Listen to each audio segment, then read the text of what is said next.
What's up, ladies and gentlemen, and welcome to this POV review by AutoTopNL. My name is Martin, and today I am taking a look at my own M3 after 1 year of ownership. So I'm going to talk to you about the mods I've done, the experiences I've had, and just a summary of 1 year of ownership and 25,000 kilometers of driving. And I'm going to do that while walking around the car, having a little test drive here on these lovely B roads, and of course the Autobahn. So let's start at the front. Now, as you know, I have a BMW individual color Zanzibar 2. Now, this color is so polarizing. Some people hate it, some people love it, and there's like nothing in between. And I absolutely like that. So I've even had it at the BMW dealership in the workshop. I was sitting next to the car at Story Waardenburg BMW dealership, and I think the guy didn't know I was the owner of the car, but he said, one of their mechanics, "Jesus Christ, that car is so ugly with that color." And I just couldn't stop laughing. And I don't blame him. I mean, it's such a personal opinion. These like very out there colors, and the other guy said, no, I absolutely love it. And you know, I'm one of those guys. I just love a weird spec, and I absolutely love a unique spec. So that's why my car looks like this. You do see that it has done 25,000 very fast kilometers, because stone chips, yikes, it's really quite bad. As you can see, a lot of stone chips. So this car has the M driver's pack, which means it can do 290, I think. And I very frequently do that on the Autobahn. As you can see, with other cars, and stone chips come from the back tires of the car I'm chasing, and it then looks like this. But I don't care, because that's how I drive it, that's how I use it. Should have gone with PPF for the front. A lot of people told me, and they were right. So on the outside, I still haven't done any mods whatsoever. I have the competition wheels, I have the ceramic brakes with the golden caliper. Well, one mod I have done 1,000 kilometers ago. I had to replace my Pirelli P0s, and I now have the Michelin Pilot Sport 4S tires. Now, I lost the tire lottery, so I got the Pirelli tires instead of the Michelins when I got the car, but they were actually really good, because there is not much difference in between these tires, and normally I really don't like the P0s, but on the M3 they really weren't all that bad. Nearly as good as these. So that's a great job by Pirelli. I guess BMW told them to really step up their game with the P0 for the M3. I don't know why, but it really suits the car well. So we have chrome badges, because this is a manual. I don't have the carbon exterior package, so everything is black instead of carbon, which I actually like, this being a more classic approach. I have the FI exhaust, which has been wonderful, such an amazing sound. I also have the 200 cell downpipes.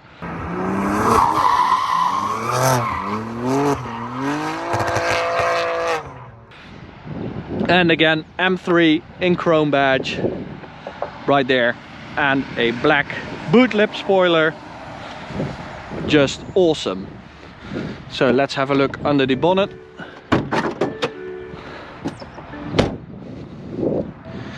Now this is where I did some things. So let's start with the Arma Speed carbon fiber air intake. It makes a wonderful noise, and under the bonnet it's carbon fiber galore. Now these like cover plates are optional, so you can also remove these, and then you have like an open air filter system. And you can see the air filter sitting right here. And there is another carbon fiber pipe with the Arma Speed badge on there, but you cannot see it because I've also installed this. This is my latest mod, which is a Swan carbon strut brace.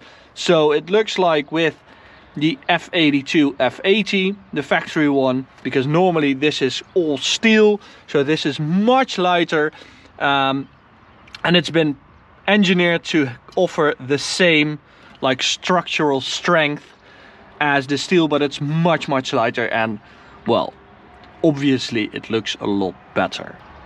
And because I like it so much, I thought of adding it to our web shop and even have them on stock. So if you want one of these, go click the link in the description and you will have it within a few days. I'll make sure of that. Now, what I also have is the Race Chip GTS Black, so the most powerful one. We now have somewhere around 630 horsepower. If you haven't seen that video on the dyno, click in the top right corner.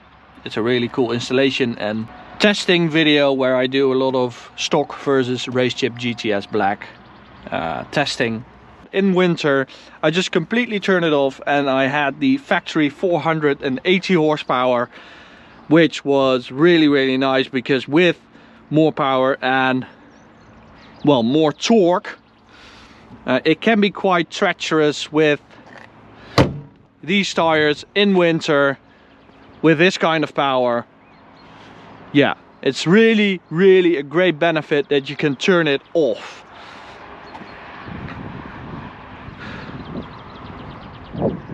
Now, the carbon fiber brakes, carbon ceramics, have been really wonderful. I didn't have to do anything with it, so that's been great. Oh, talking about stone chips, the windshield is quite sensitive for stone chips. So you will not believe it, but this is my third windshield in 1 year. Yes, third. So I'm hoping it was an unlucky year windshield wise, otherwise it's going to be expensive for the years to come.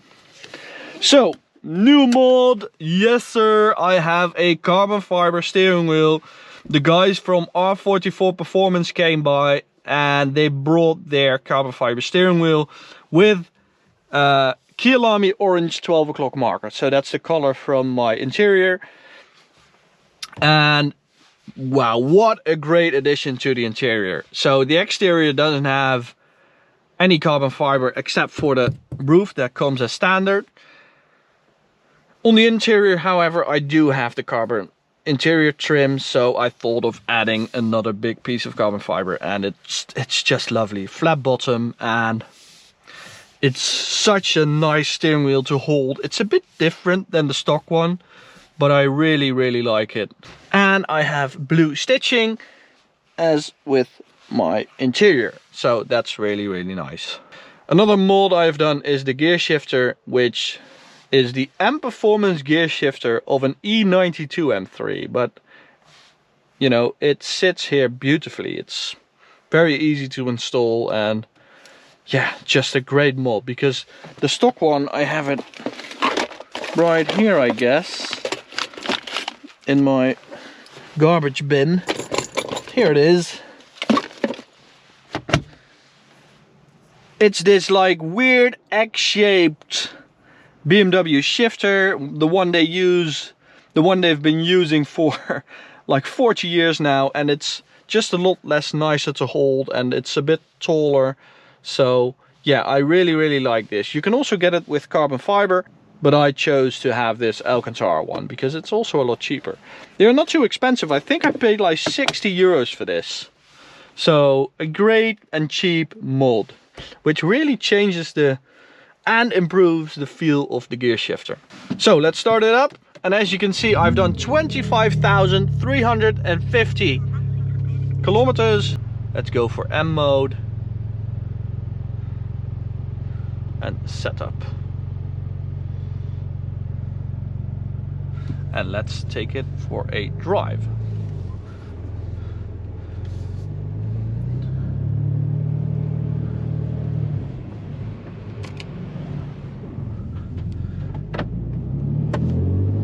So this has been my daily, and it has been wonderful. It's such a nice car to drive on a daily basis. With that crazy sound from the 200 cell downpipes and full exhaust from FI, it's always a blast to drive. And this is with the valves closed, because with the valves open it's kind of over the top, which is also kind of cool, because you have this like raspy E46 sound with the valves closed. It's a bit of an E46 F80 marriage, that's how I see it. But if you open them, going into M2 mode,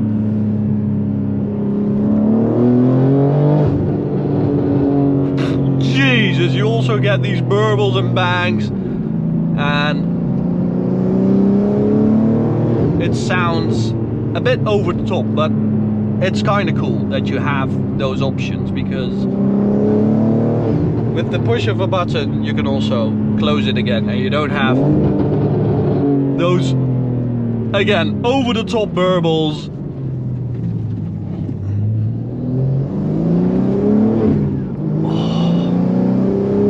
A lot of people ask me, why have you gone for the manual? Don't you regret not getting the auto? The answer is still no. I absolutely love the manual. I have driven like 20 M3s, M4s right now.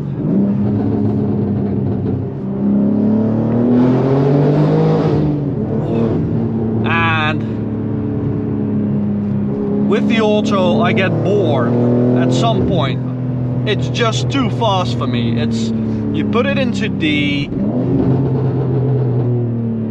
and you just give it some throttle and the car is just way too fast for daily driving, in my opinion. This though, I can short shift, I can leave into a high gear, I then go off the throttle, I hear the armor speed intake making all these wonderful noises, and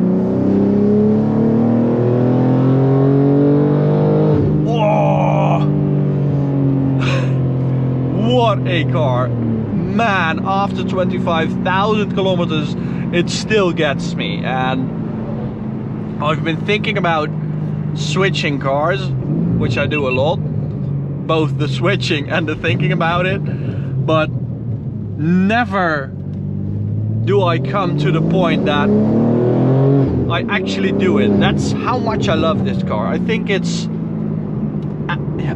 one of the, no, it's not one of the, it's the best car we've ever had, without question.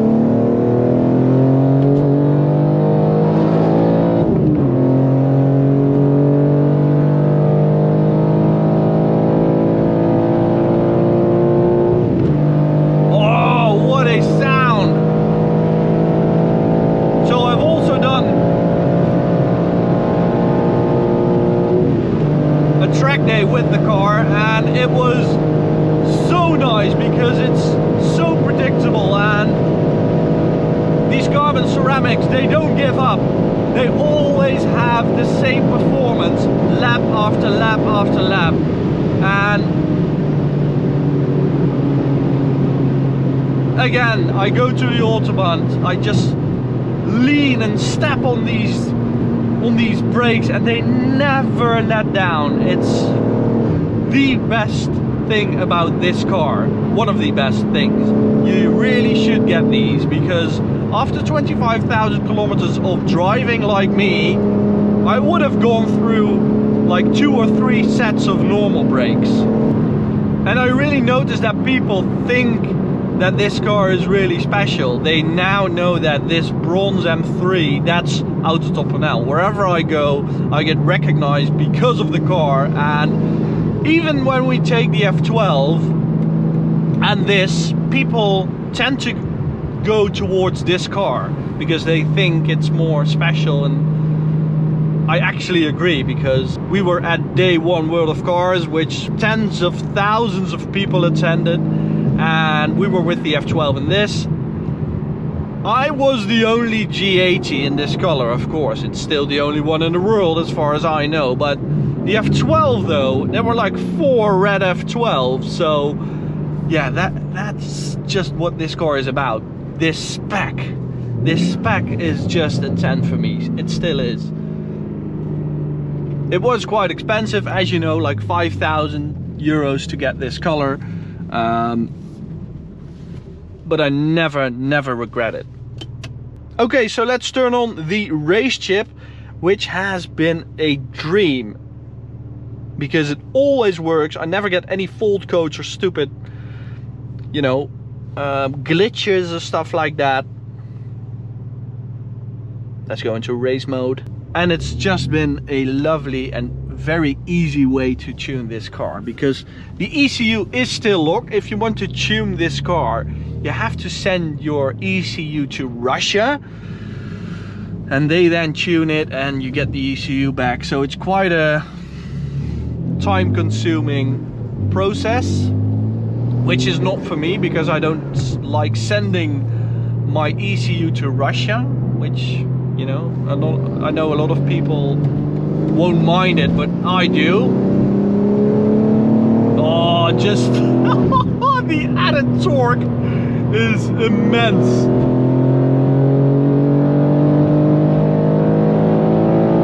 Man, it's such a strong engine, this.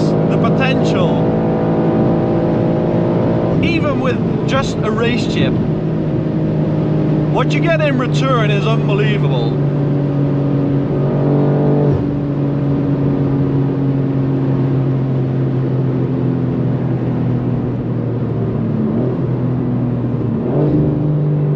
So I also have the adaptive chassis, and on the Autobahn it's always nicer to have a bit of a softer setup, so that's why I'm switching to sport mode.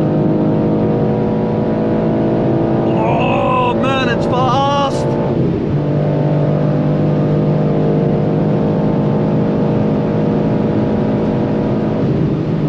So I did have this weird thing. I went on the track yesterday, MotoGP track in Assen, and I hit a curb quite hard on the exit of a corner and the car just completely died on me. It said drivetrain is completely broken, something like that, drivetrain unavailable, and I had to stop on the track.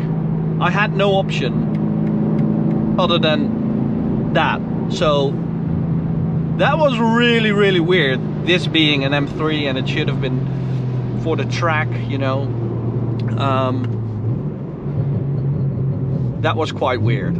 I don't know why it did that. I never had that, and I just had to restart it and it worked again, and I did not a few laps and it didn't come back. That was a bit of a weird experience for me.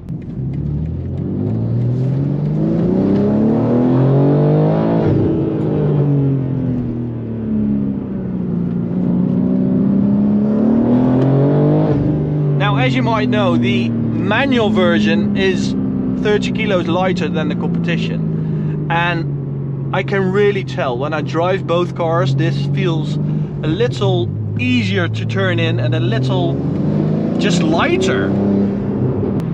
To conclude, after 1 year and 25,000 kilometers, I still love this car to bits, and all the mods I have done are just perfect. I've gone through one set of tires which cost me like 1,000 euros, maybe a little more. I had one service done which was just oil and interior filters. It wasn't too expensive, so up until now this car has been amazing. And I have the racetrack pack, which means I got the carbon brakes and these carbon fiber seats. And these seats are really what makes the car. The seats are absolutely perfect. These are the best seats available in any car today. So thank you for watching, hope you enjoyed it, and I'll see you at the next one. Bye guys. What a lovely E63S.